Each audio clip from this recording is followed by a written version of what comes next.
We have about 15 minutes on my clock. Michael, maybe you want to put the lights on? So if people would like to we can please ask a question to any of the panelists, please raise your hand. We'll get to you. Great. Yes, sir.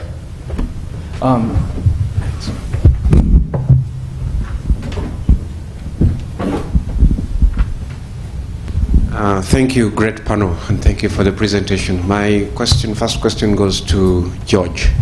You put up a list of issues that need to be worked on in order to, to move to the sustainable use of space. And one of the things you mentioned was providing adequate land and housing.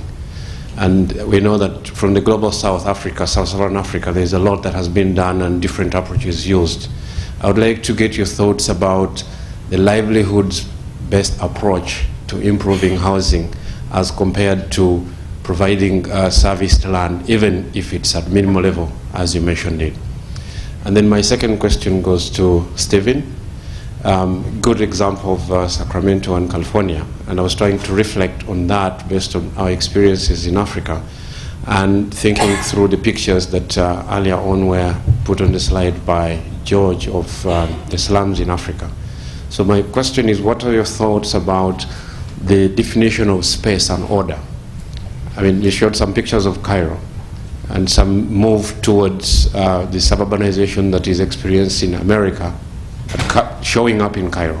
So who defines that order and who defines that space and what that means in the context of the global South? Thank you.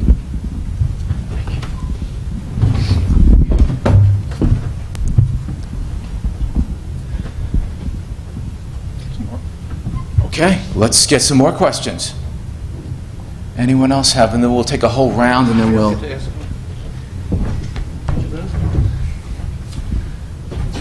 I could be a walking maitre d' here. Hello, it's Harriet Buckley, Durham University. Bill, I just wanted to kind of push you a little bit on the transitions side of things. Partly because I'm interested in a whole different body of work which looks at transitions, and I'm interested to see where their overlaps might be. But you talked about the system as a self-propagating system, as transition as a process possibly pushed from the outside, but which has its own life force almost. So I was just wondering, what's the process of transition? Who are the actors? Where is the power? Where are the interests? Where are the technologies? And do we have the instruments and the ways of intervening to create positive transitions, and how would you see that happening? Thank you. Harriet?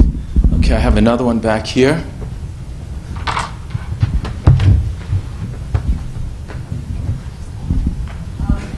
Okay, 2 points.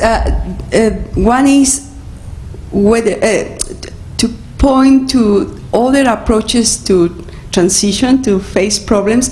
I have been with the vulnerability community and they talk about this idea of a social contract and how could we rethink it. And I'm sure there are other options out there.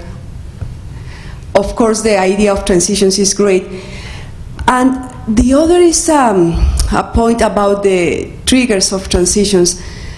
My experience with Mexico City and with the urban system in Mexico City is that all this change to the water and sanitation system we experience in Mexico City since the 19th century, the end of 19th century, was the result not of a crisis, but rather of all this idea of modernization and let's go for a sanitated city, which swept around not only Mexico City, but Europe and even US.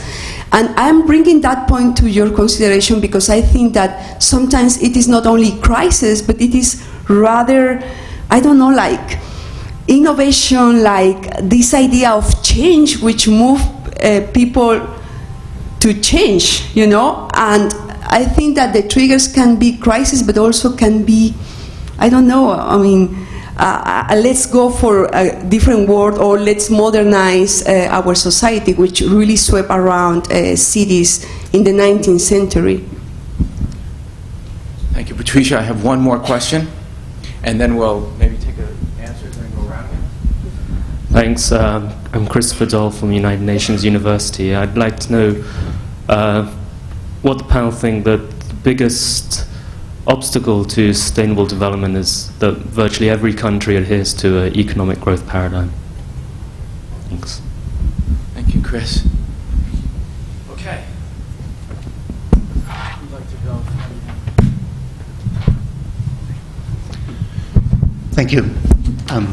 On the question, the livelihoods approach versus service land, actually, I don't see these things as opposites. I don't think that there has been really sustained experiences with service land. What we have are more occasional and topical and restricted local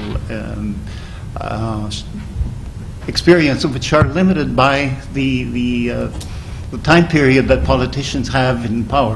The few who have used this kind of an approach really, given the political systems, that really don't have the ability to sustain it over time. But I don't think that this is contrary to livelihoods. I think we're talking about two different things. One is the proactive and one is remedial. The livelihoods approach to the organization of the urban poor can't be asked to take responsibility for projections of future urban growth. And I mean, what remedial approaches is avoid being rejected towards the outskirts of the city by the powers that be, and improving housing where and using the labor force of the people themselves. But I think that you have to go beyond the existing problems and take into consideration all of the future growth that will occur, and this requires really a political decision from somebody who is in charge, somebody and responsibility for them. But I'm going to take advantage of this opportunity to say a little more, to pick up on something that Peter, in his excellent summary, brought out, the issue that we're not moving towards sustainability. I want to make sure that we don't confuse this with the difficulties of urban growth. I mean, these are two different subjects altogether. I mean, we're having problems with sustainability, and I totally agree that we have problems in political ecology, social ecology. We have enormous problems with the issues of the increased and spread of the culture of consumption. I think that is really the underlying common denominator of sustainability. But let's not confuse things. Concentration is absolutely essential. If you think of any of the environmental problems, dispersion is something that would increase environmental problems enormously. Rural people per capita at the same level of income generate more emissions than urban people at the same levels of income. So one thing is concentration, another thing is our system of our model of growth, which is being spread through to different countries, to the entire world, and the culture of consumption which sustains it, because economic growth is based on using up resources and creating wastes. And the fuel that sustains this is the culture of increased consumption, and we're all embarked in this. And this is so. Let's separate the things. So, the reality that we have today is we have almost 7 billion people, and we don't have any family planning that has retroactive effects that's going to get rid of these. So we have 7 billion people. If we never had another person born, we would still have a huge problem. So what are the kinds of things that can happen that will help sustainability? Concentration, to my mind, is absolutely essential, and it has the potential to reduce some of the these other enormous problems under the assumption that we somehow manage to overcome our definition of happiness, which is buy more stuff. Is this on? Is this on? Okay. I want to respond very quickly to a couple questions so that we have time for more discussion. The question about who defines space and order. I am not an expert on housing strategies in sub-Saharan Africa. My sense is that places work best in the long run that arise from local, incremental, self-organized action. That being said, I think that needs to take place in some sort of framework where regional and ecological and global needs are met. You don't want that development necessarily going in the floodplain, and you don't want everybody copying Southern California, and if there's certain things we don't want happening. So somehow a multi-scale framework has to be developed where hopefully small-scale local stuff can happen that also fits with these larger needs. On the subject of rethinking the social contract, I think that was an excellent comment, and that's what we need to do, and that's the one thing that progressives in the U.S. are failing miserably at the moment, which is unfortunate, and hopefully progressives in other countries can do better. We need to recognize that there is a public sector role. The public sector must take a strong role along with civil society in bringing about urban sustainability. We have had a concerted attack on any sort of public role for 40 years now in the U.S. And that gets to the last question. The biggest obstacle to sustainable development is that too many people are making too much money developing unsustainably. We need to confront that. And we need to, unfortunately, have some actual regulation, have some actual restructuring of economies, of societies, so that that doesn't happen, and so that the whole market isn't shaped toward massive consumption. This is going to take some radical rethinking. I wish we had a communicator in this country that could start, and as academics, it's tough for us to take this on, but I think we need to do whatever we can in small ways to start developing a vision of something different, a healthy social ecology. Great. I'll just, as well, try to answer quickly so we can go on to a couple more questions. The issue, I'm going to go backwards a little bit to Patty's question about Mexico City and other cities in terms of sewage and so forth. I guess my read on some of that is that, and this is kind of an interesting connection to sustainability and creating a sustainable city, is that it was very much at the moment, the late 19th, early 20th century, about creating a rational modern city. And that had lots of expressions in terms of, applying healthcare, new medicines, new sanitation engineering, professionalization of all of those kinds of activities, and connected with that, eliminating the congestion of the pre-modern city through either, some cases, public transportation or, the coalescence of that kind of vision with the automobile is powerful. And so I think I think in some cases there was a true crisis in terms of literally sewage issues and sort of the growth of cities and how to manage. Joel Tarr, I won't go into some of the numbers that he puts up that Peter references, environmental historian. But so I think there was a crisis, at least in the cities that I've looked at. But I think there might have also been a larger quote unquote crisis in that cities recognized that in order to continue to do what they did in terms of being seats of capital accumulation, they needed to become modern.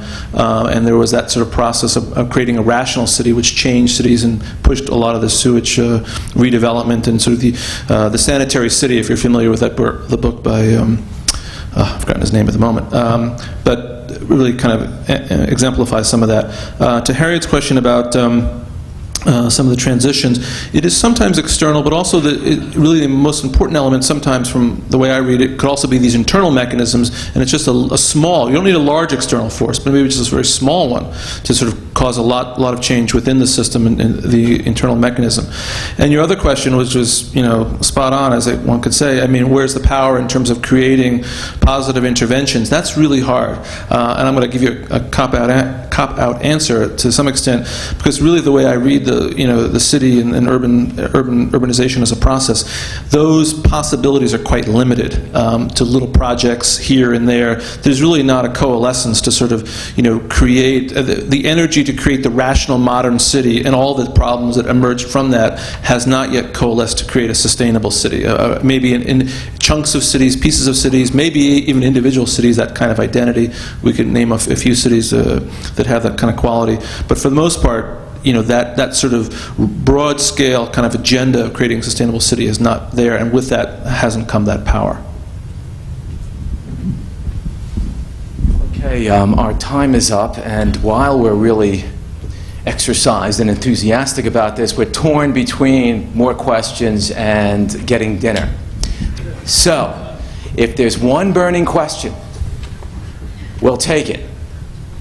Anyone? Chobakar, okay. Here you go. Last question for the evening. Thank you. My name is Sovakar Dhakal, and I'm from Global Carbon Project. I'm based in Japan. My question is to George.